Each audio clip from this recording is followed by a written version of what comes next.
Not sure what's going on, but what do you make of it? Because you know him. Well, I'm no lawyer, but I play one on my podcast, so let me play it right now. Your timeline is pretty accurate. They dismissed the lawsuit, but moved it to Arizona. So he's still going to sue Marriott. I don't know what we're going to see on this video. There have been videos shown on the internet before. Now, you got to take this beat by beat to kind of really get a great understanding. This is not a character conversation about Michael Irvin. Why? Because there was a complaint made about him about an instance. So we have to really focus in and be in the vacuum of this moment. What is this lady complaining about? Well, the video doesn't support what she is claiming because the only video I've seen is a really brief encounter in a public place. That only thing you can take from the body language is that it was nice, it was pleasant, and it was quick. Now, if there was something orally, verbally said in that moment, well, we're going to need to videotape with audio, because other than that, what I've seen, there's nothing that's going to make that complaint actually stand in a court of law. But we all know our judicial system is supposed to start with innocent till proven guilty. But we know in the court of public opinion, it's just the damn opposite. As soon as there's an accusation, you're guilty until you're proven innocent. So the burden is really on the young lady to actually have her complaint have merit. Right now, I don't know where that can go. Your imagination could take you a lot of places. Did Michael Irvin walk past this lady and say something inappropriate? Maybe, maybe not. Does she have proof of that? Because if she doesn't have proof of that, he did not say that in a court of law. So right now, I'm just looking for the proof. Maybe this video is different than what I've seen, but so far, by numerous witnesses and the videos I have seen, it's going to be a very difficult case for her to win the complaint. This is what they just released an information packet moments ago, Irvin's team, his lawyers, to people like us, members of the media, to say, here's what to watch for when you see the tape. They say, where is she going? The complaining employee appears from the bottom left of the screen, walks all the way around the lobby to cut back into the bar where she starts the conversation with Michael. There was no reason for her to go that way. They're saying she sought him out. They say, watch her body language. She is not offended. They say, as she leaves the bar with the other employee, she's not shaken, but the man seems very upset. The male employee in the bar claps as the complaining employee starts talking with Michael, lingers in the bar, leering at the complaining employee throughout most of her conversation with Michael. He talks to a man in a gray shirt who seems to be security personnel. He waits for the conversation to end. He intercepts the complaining employee, points at her sharply, and appears to chastise her as they walk off screen. What is his relationship to this employee, to the employees at the hotel? He seems to be a manager. The security guard in a gray shirt lingers during the entire interaction. The employee who wants to take a picture with Michael and then watch Michael's body language and the manner of speech with the complaining employee and compare with his interactions with everyone else in the video. They're saying that nothing happened. He's being unfairly targeted. He's being unfairly targeted here. Yeah, I mean, look, I haven't been in this exact situation and circumstance, but I've been around this. It sounded like what I just heard, and I need to see it and I need to read it again, but let me just give you a little conjecture. It sounded like there could be these things at play. Like the young lady came to Michael Irvin and maybe have a relationship with this man that they're talking about.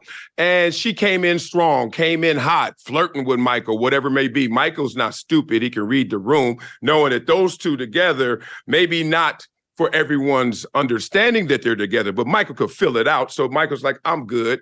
And that guy gets mad because his girl stepped out of bounds trying to catch a pass from Michael Irvin, right? So it sounds like it could be some of that. It sounds like some little love triangle where Michael had no love for neither one of these people, but they were consumed and really intoxicated by his fame and celebrity.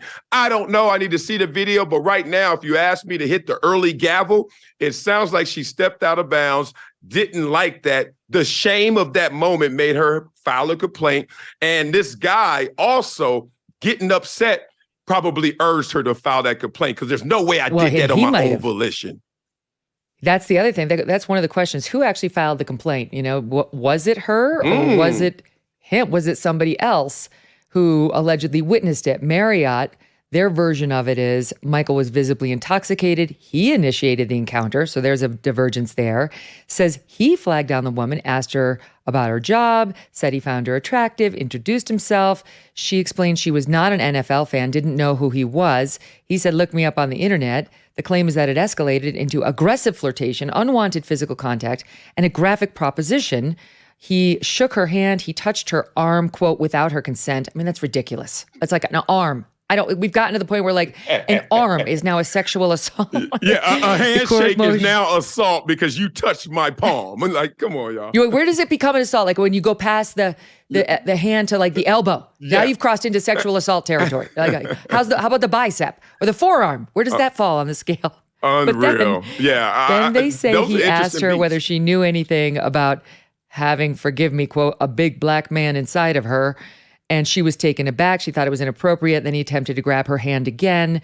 Sorry if he brought up bad memories for her. These are in quotation marks in their motion.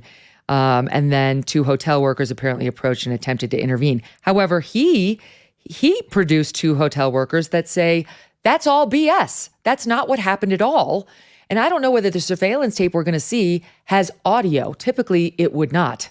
Yeah. Look, the he say, she say of it all, that's the toughest part about any sexual assault, legitimate or not. It's just, how do you get into those intimate moments, those intimate conversations, and actually get details and actually get recordings, actually get facts? It's very difficult because obviously you're going to have opposing sides, opposing stories, opposing versions. Right now, one of my superpowers I've been able to possess, I think, in my life is I'm extremely patient. So I'm not the one that needs to know everything right now. I usually play it to the back. I wait for everything to develop, and then I pick which of the 3 lanes I'm going to travel. His story, her story, or the truth. And usually it's a combination of those 2. It could be 99 and 1%, but somehow, some way, it always figures itself out. But I hate when I hear the details of the assault in this description when it's just normal activity. Like when it starts off, he was intoxicated. Right. That's not illegal to be intoxicated. It's okay to be intoxicated, especially when you're going to your room. I think that's the place you should be going to if you're intoxicated. The only thing I know Michael Irvin did that was wrong is that interview right after it when he said, I don't remember what happened. I was intoxicated. Someone should have got to him really early. You know this from just watching any crime show, that you're not supposed to say anything, even if you think it is actually supporting your case, because in a court of law, it will be used against him. So now that undermines a lot of the things he will say because he's already been on record saying he was intoxicated and didn't remember. Yeah, if she's saying, well, I remember it clearly, and he's on the other side saying, well, I don't remember it, that's not good for him. Right. But can we just talk about, like, blowing these things up? You know, I have been inappropriately approached by more guys than I would care to remember, especially when I was younger. Yes. How does it become a federal case? Like, whatever, some drunken fool, let's say her version is true, and he got drunk and said the inappropriate stuff I just read. Yeah. Okay, you move on. He didn't push it. She moved on. She was fine. They say the hotel reported this to the NFL because the NFL had just requested Marriott to notify it should any issues arise involving any employees of the NFL booked at the property. Well, why? Why is that necessary? Somebody gets drunk and says something stupid and they got to call their employer? You got to get them in trouble with their boss? That's called being human. It's not great. If he did it, he probably could have solved it with, hey, I'm sorry. I was a drunken fool. She would have been like, no problem. How does this get escalated in national news? And then now he's in trouble. And now there's a federal lawsuit by him against them. Like, it's spun out of control.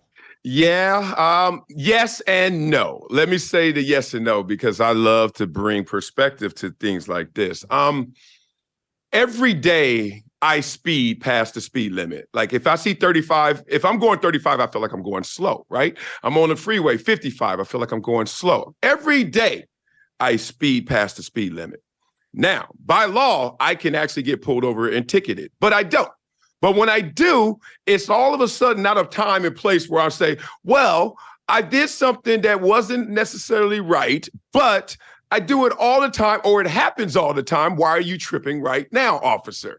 And I think there is some of that in parallel to this, because it is inappropriate. Look, I went to college, and if she went to college, trust me, she's heard worse and walked right past it. She's done worse probably or received worse in terms of treatment and walked right past it. You can't go to college and not hear crazier things than that at the local pub. That said, that wasn't right what happened at the local pub, but we all just get desensitized because that's the way it goes. I don't know what Michael Irvin said. But if he said these things, then there's a conversation to be had about those were inappropriate. I'm in a school of thought that I would just walk past it. I don't stop for ignorance. I just keep it pushing. If it's really not a complete violation, especially physically to me, mentally, I could block that out. However, that doesn't mean I'm not standing on the right ground. She may be standing on right ground, and then it's becoming an ambulance chase.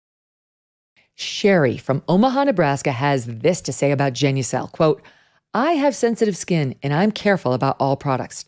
Then my husband bought me Genucel's immediate effects product and the Genucel Deep Firming Serum. Felt it working immediately. Eyes look amazing, face feels smooth, and it diminished the appearance of wrinkles. So impressed, and thanks to Genucel and my husband, I now take Genucel everywhere. End quote. It's not just Sherry. Genucel has sold over 1 million products to women and men across this great country. Say goodbye to fine lines, wrinkles, and even those annoying under-eye bags and puffiness from years of endless Zoom calls. And look 5, 10, even 15 years younger, just in time for warmer weather. Best of all, guaranteed results in as little as 12 hours or your money back. Go to Genucel.com to see for yourself with 70% off their most popular package. That's all their best stuff, including the classic under-eye bags and puffiness treatment.